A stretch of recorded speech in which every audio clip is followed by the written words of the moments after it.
Hi guys, so I just got some new video capture software that I was going to try out, and I decided I would try it out by making something that might actually be useful. So I'm going to show you some stuff I've figured out on Roll20 using my other game since I don't want you guys to see Brash's stuff. But anyways, this is some quick things I want to tell you about. So on this on the character sheet over here, there's the little gear, and as previously stated, I pointed out to you guys that I really like this auto roll damage uh, option. But during our last game, I was kind of playing around with some of these other options, and I kind of found some I liked. So right now, when you roll something, it automatically rolls advantage.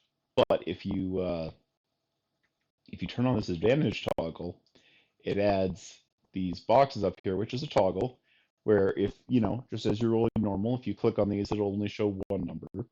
But if you have advantage or disadvantage, you click on advantage and then click whatever skill you're using. The thing is, though, it is a toggle, so it won't automatically go back. So what I would do is if I was rolling advantage, I would click on advantage, do the roll, and then go back to normal, just so I didn't screw it up. Um, but yeah, I really like this because when it'll only display one number on normal.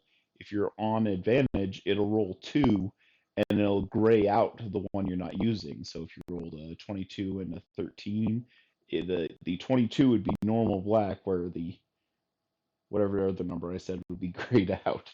And disadvantage works the same way. The cool part with this, though, is the paired with the damage being auto rolled, it won't roll the crit, or it won't roll the crit from advantage unless you actually had advantage, now. So without this toggle, it rolls advantage every time. So if you didn't have advantage, but your second roll gave you advantage, it would roll the damage for the crit. Okay, that was a little confusing, but I think you guys know what I'm talking about. Anyways, another option that I noticed was up here again in the upper right is the whisper toggle. Um, And this is basically where everybody can read it or just your GM, which, for instance, when you're doing a death save, instead of clicking death save where everybody can see it, you go to GM and you click your death save. The thing is, again, it's a toggle, so you'll probably want to switch it back. Um, so yeah, that was just a couple options. All three of these options are in the upper right of your settings page on your character sheet. I really like this setup. I mean, maybe it's just me being a nerd, but I kind of like it. So yeah, again, this is just kind of a test to see how the video software worked, and I hope you found it useful.